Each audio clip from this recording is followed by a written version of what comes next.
kesan kepada 3 perkara tadi. Okey, untuk tidak melengahkan masa, kita akan menjemput Encik Azhar bin Awang dengan, saya bacakan sedikit biodata beliau. Encik Azhar bin Awang mempunyai 3 tahun pengalaman sebagai pengetua, 2 tahun di sekolah harian dan sekarang di sekolah bahasa Melayu penuh, dan 9 tahun bertugas sebagai guru pelongkanan, pentadbiran, pelongkanan awal murid dan pelongkanan core curriculum, berkelulusan Bachelor Pendidikan Jasmani dan Kesihatan serta Diploma Sains Perikanan dari Universiti Putra Malaysia, berpengalaman 15 tahun di sekolah bahasa Melayu penuh dan 7 tahun di sekolah harian, pernah mengikuti kursus National Professional Qualification for Educational Leaders dan mempunyai diploma kepimpinan dan pengurusan pendidikan. Berminat dan cenderung mewakili bidang pengurusan dan pembinaan pendidikan dalam pendidikan. Dan dengan tidak melengahkan masa, saya menjemput Encik Azhar bin Awang. Dipersilakan.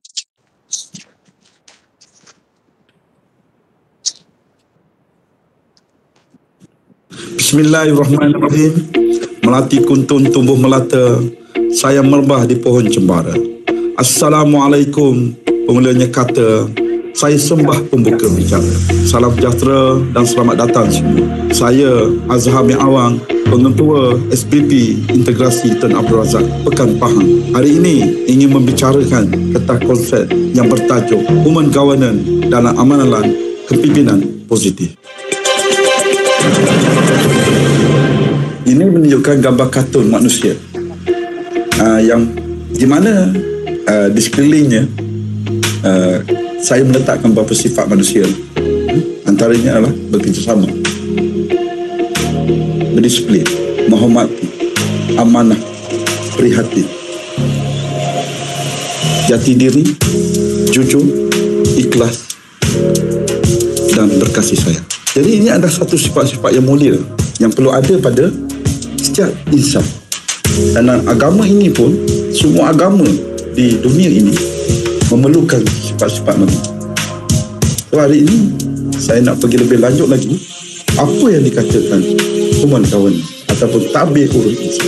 Human governance ataupun tabir urut insan. Kalau kita tengok di sini, human governance ni adalah satu perkataan yang kurang dibicarakan di Malaysia, bumi Malaysia. Ringkasnya, human governance adalah mengenai perjalanan seorang insan yang mesti ada matlamat hidup, yang berupaya untuk menjadi seorang pemimpin.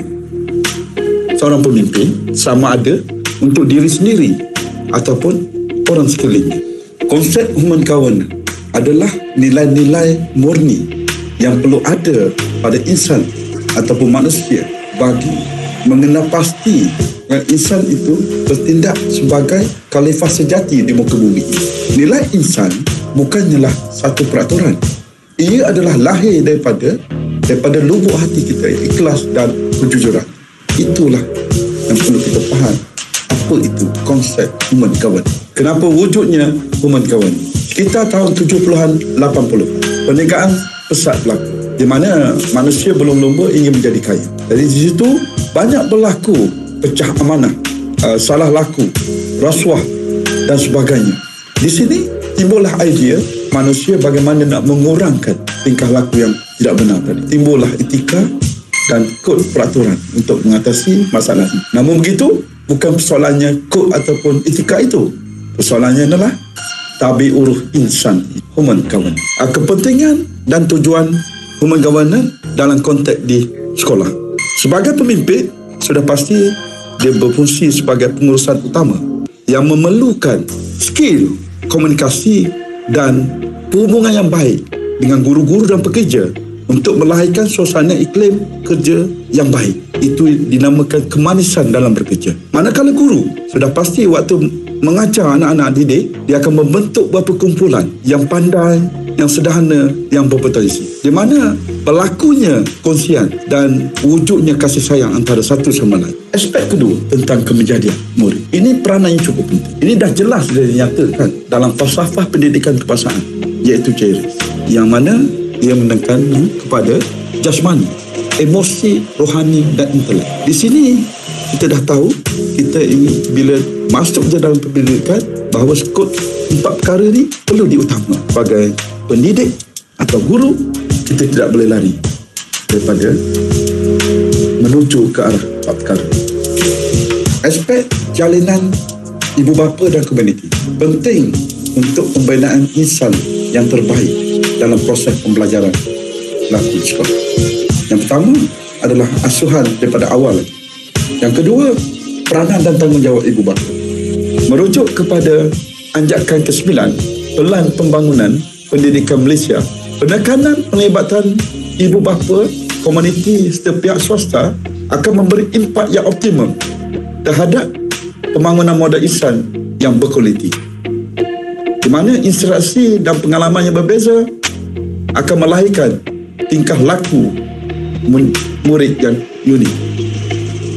Insan di muka bumi ini mesti bertanggungjawab terhadap Allah, iaitu mematuhi perintahnya dan menjauhi larangannya. Kepada diri sendiri, menjaga kesihatan tubuh dan akal. Sesama insan mesti menghormati antara satu sama lain. Pada alam, mesti menjaga dan melihara setaraf supaya sentiasa makmur, sejahtera.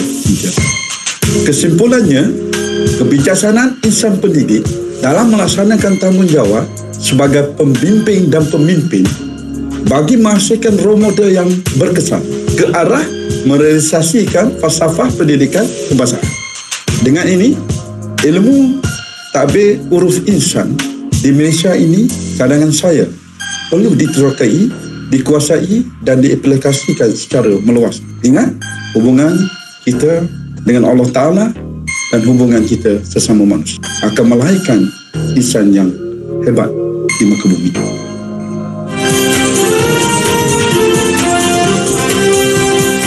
Sekian saja pembentangan saya pada hari ini. Saya akhiri dengan perkongsian video kemenjadian murid di Insta.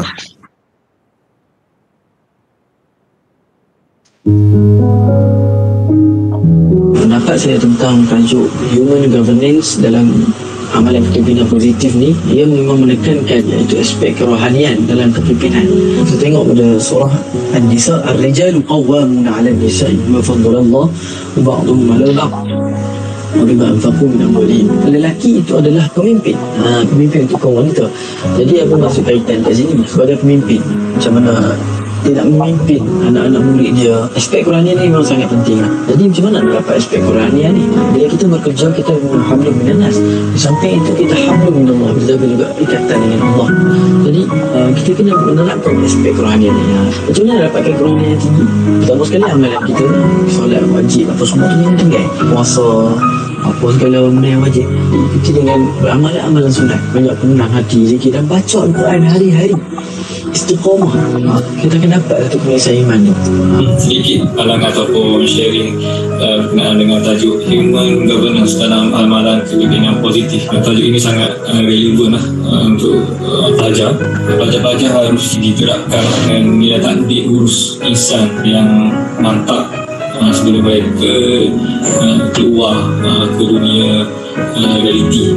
Mereka mesti dilibatkan dengan aktiviti-aktiviti semasa belajar, contohnya aktiviti kepimpinan, aktiviti volunteer, aktiviti kesukanan untuk melatih mereka semangat kesukanan, semangat berpasukan dan juga punya aktiviti luar, contoh untuk memberi pengalaman ataupun pendedahan kepada pelajar-pelajar ini. Kalau dulu mungkin aspek akademik semata-mata, tapi sekarang ni kena ada kekuatan EQ ataupun kita panggil takbir urus insan lah.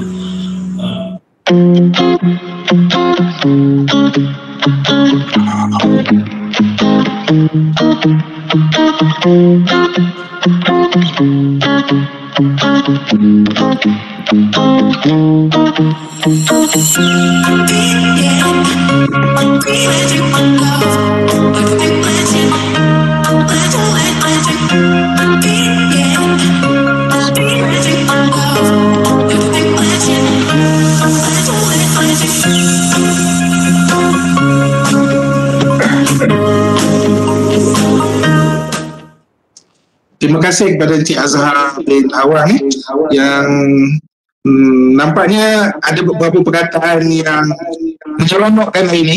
Yang pertama, kemanisan dalam bekerja. Yang kedua, sokongan ibu bapa dan komuniti. Dan yang ketiga, penilaian oleh murid itu sendiri tadi yang telah dewasa menunjukkan bahawa penilaian telah diberikan secara saksama apa yang telah dibuat oleh sekolah. Tahniah dan sabar kepada Encik Azam bin Awang.